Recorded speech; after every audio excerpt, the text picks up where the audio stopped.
역대상 18장부터 이제 20장까지는 다윗이 왕이 되고 언약궤를 지금 옮기고 난 다음에 전쟁에서 이기는 이야기를 하는 것입니다. 전쟁 이야기입니다. 전쟁에서 이긴 이야기인데 굉장히 화려하죠.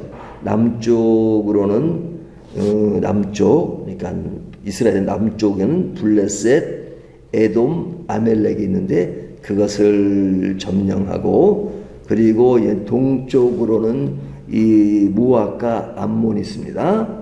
그리고 북쪽으로는 하마까지 제일 꼭대기, 그리고 동북쪽 거기에는 그 유브라데 강까지 그 점령했다 하는 이야기를 합니다. 그러니까 이스라엘 역사 중에 이때가 가장 그 넓은 땅을 차지한 시기죠. 가장 전성시대를 맞이했다고 볼 수 있습니다. 그러니까 이게 보통 크기가 아니에요. 이게 유브라데스 강까지니까 지금으로 말하면 이란, 이라크, 그리고 밑에 남쪽, 뭐 북쪽, 왜 이 서쪽은 없을까요? 서쪽은 바다니까요. 지중해 바다니까 뭐 이게 완전 그 주변을 다 이제 점령한 것이죠. 자, 이러한 전쟁에 대해서 오늘 말씀은 어떻게 평가하고 있느냐. 6절을 보면요. 6절 보면 다윗이 다메섹 사람 수비대를 두메 아람 사람이 다윗의 종이 되어 조공을 바치니라. 다윗이 어디로 가든지 여호와께서 이기게 하시니라. 여기 여호와께서 이기게 하신다. 어디를 가든지 여호와께서 이기게 하셨다. 이것이 13절에도 그렇게 말씀하시죠. 13절에 보면 그 뒤에도 다윗이 어디로 가든지 여호와께서 이기게 하셨더라. 그러니까 이 전쟁은 하나님이 이기게 만든 전쟁이었다 하는 것입니다. 그러니까 하나님이 그 아주 이게 지금 아주 그 다윗의 전성 시대를 만들었는데 늘 이기는 겁니다. 다윗이 어려운 시기를 또 많이 보냈었잖아요.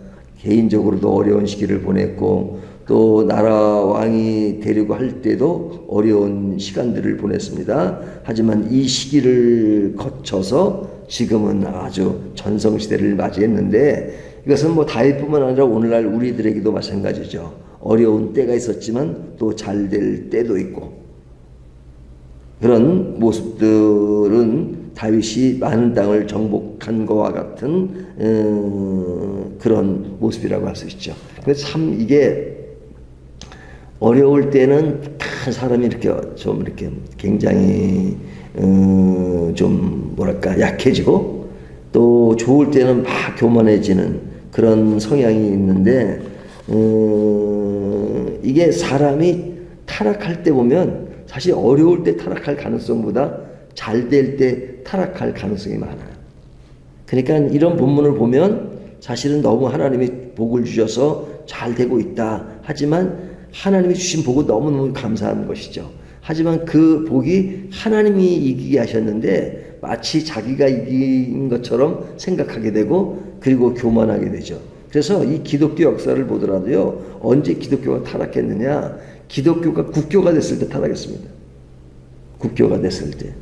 그러니까 그 박해 시대를 지나다가 콘스탄티우스의 AD 313년에 이 기독교가 국교가 되니까 얼마나 좋아요. 좋죠. 근데 이제 그때는 좋은 상황에서 이제 교회가 서서히 타락하는 겁니다. 타락하는 겁니다. 그러니까 타락하는 줄도 모르고 타락해. 예. 왜? 그런 어떤 기독교의 형태는 다 가지고 있으니까요. 예배도 드리고 종교의 자유도 있고 신앙의 자유도 있고, 그러니까 그냥 마음대로 하는 것 같은데, 그러나 어느 중에 이제는 우리가 먹고 살만하니까 이제 하나님이 나를 도우시는 게 아니라 내가 잘해서 그렇지. 하나님은 이랑 그 주연이 아니라 조연으로 서서히 바뀌죠. 나중에는 이제 엑스트라로 바뀌는 거죠. 내가 주인공이 되고. 그러니까 타락하는 것이거든요. 그래서 우리가 잘 될 때 특별히 어떤 신앙을 점검하는 것은 굉장히 중요하다 하는 것입니다. 자, 오늘 본문도 보면 이 18장 1절 6절까지를 보면요, 뭐 얼마나 잘 나가고 있는지 블레셋에서부터 항복을 받고요, 1절에 동네를 빼앗고 또 다윗의 종이 되어서 조공을 바치고 그런 것이 계속 나타나잖아요. 근데 이런 일들이 내가 잘나서가 아니라 하나님이 이기게 하셨다 하는 것을 6절과 13절은 자꾸 그것을 강조해. 하나님이 이기게 하셨다. 하나님이 이기게 하셨다. 이것이 하나님의 약속이기도 했잖아요. 너는 성전을 짓지 말라. 하지만 내 후손을 통해서 나라를 부강하게 만들겠다 하는 그 말씀은 그런 지금 실행되고 있는 것이잖아요. 그러니까 하나님은 성전보다는 다윗의 왕국을 통해서 더욱더 굳건하게 해 나가시는 것을 약속하셨는데 그것을 지금 이루고 있는 겁니다. 그 다음에 두 번째는 그렇다면 이런 승리를 어떻게 누리고 있는가. 여기 보면 7절에 보면 금 방패를 뺏었다. 그리고 예루살렘으로 가져왔다. 뭐 전쟁에서 이긴 정도도 굉장히 넓으니까 가지고 오는 것이 엄청 많잖아요. 엄청 많아요. 금을 가져오고, 금을 방패로 만들면 이 금방패라고 하는 건요, 사실은 전쟁에서 그 방패로서의 효력은 없어요. 금으로 만들면 그게 약하죠. 강철을 만들어야 이게 다시 금으로 만들면 그 방패는 그냥 그게 전쟁용이 아니고 전시용이에요. 전시용. 그리고 자기 어떤 강함을 가른 것. 그러니까 그런 것이 나라마다 금방패가 있어가지고 자기의 부강함을 가져오는데 다 뺏어. 그 다음에 7절에 보면 많은 그래서 대야, 기둥, 녹그릇을 만들기 위해 썼다 하는 이야기를 하고요. 그 다음에 10절 하반절에 보면 하도람으로부터 금은 놋을 받았고, 뭐 이것이 이방인에게서 뺏은 것들이 금, 은금 이런 것들을 굉장히 많이 가져오는 것을 볼 수 있죠. 그러니까 전쟁에서 전리품으로 가져온 것입니다. 근데 이것만 가져왔느냐, 금, 은, 돈만 가져왔느냐, 이것을 강조하지만 사실 그 외에도 너무나도 많은 것을 강조하죠. 근데 왜 그거 외에도 많은 것을 가져왔음에도 불구하고 오늘 본문은 금, 은, 돈을 가져온 것만을 강조할까요?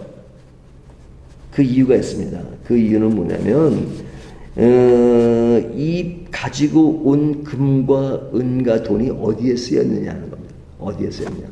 그것이 이제 그 다음 다윗 왕 다음에 솔로몬이 한 일이 무엇이었어요? 그에게 가장 큰 업적이 성전 건축이잖아요. 이 가지고 온 것들이 다 성전 건축에 쓰인 겁니다.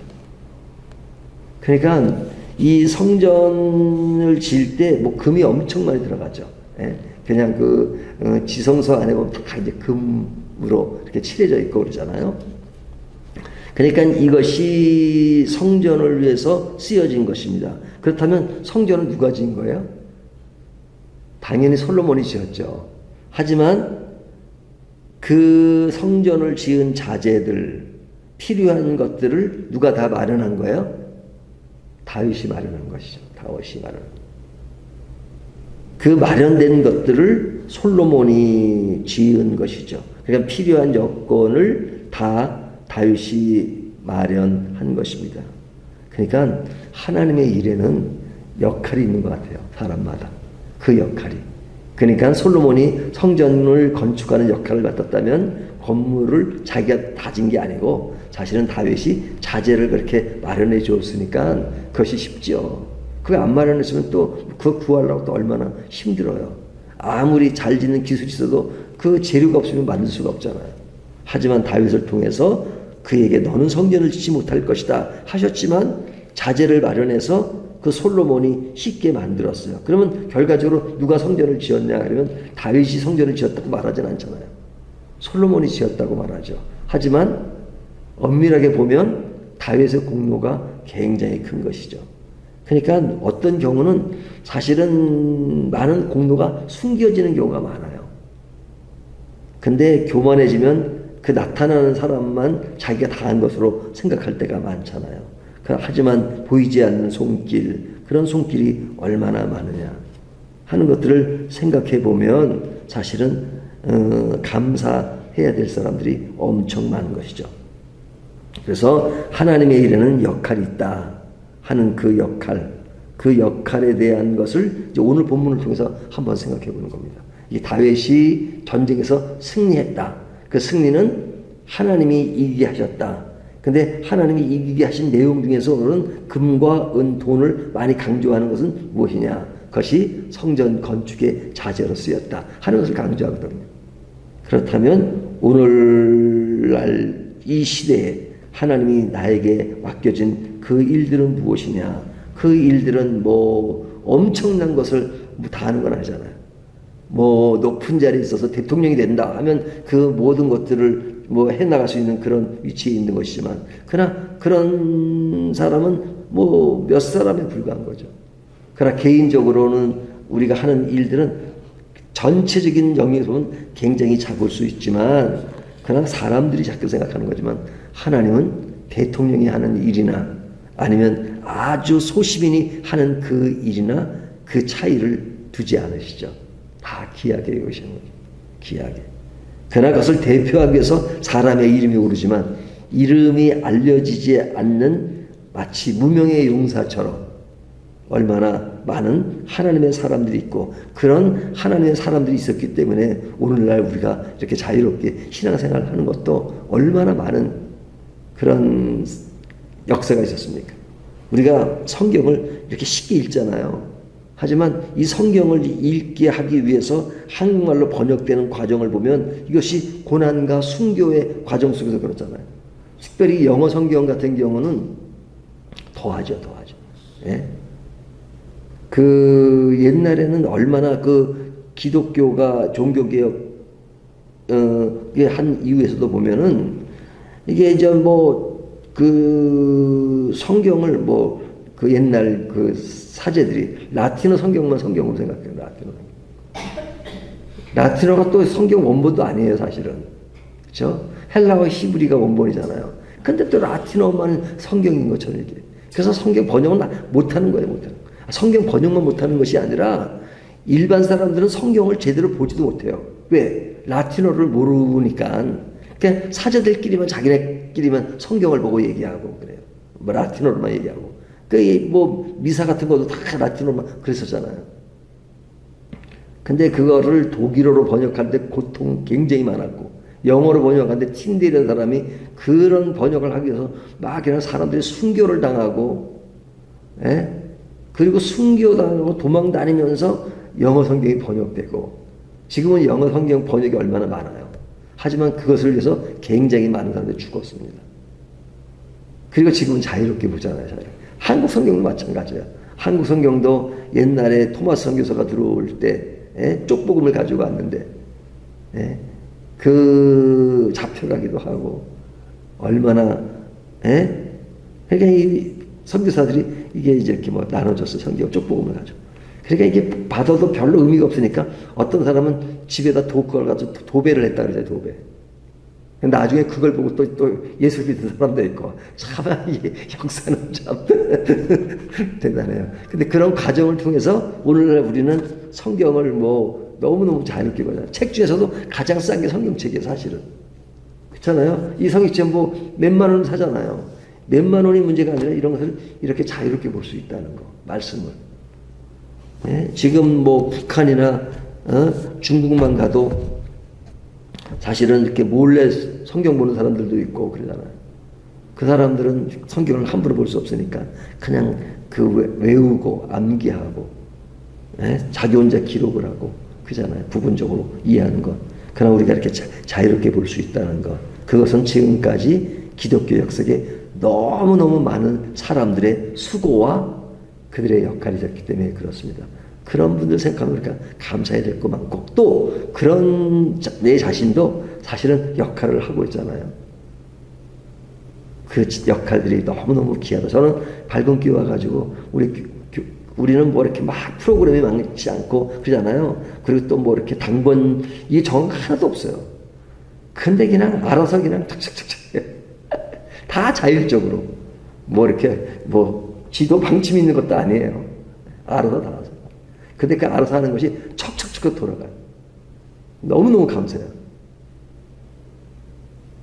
그러니까 법이 없어도 살 수 있는 사람이 굉장한 사람이지. 우리 교회는 법이 없어도 그 척척척 되는 거 너무너무 감사해요. 그래서 제가 자부심을 굉장히 가지고 있어요. 너무너무 감사합니다. 우리의 역할 주신 것 너무너무 감사하고 이런 역할의 고귀함, 귀중함 이것들을 오늘 본문이 말씀해주고 있습니다. 기도하겠습니다.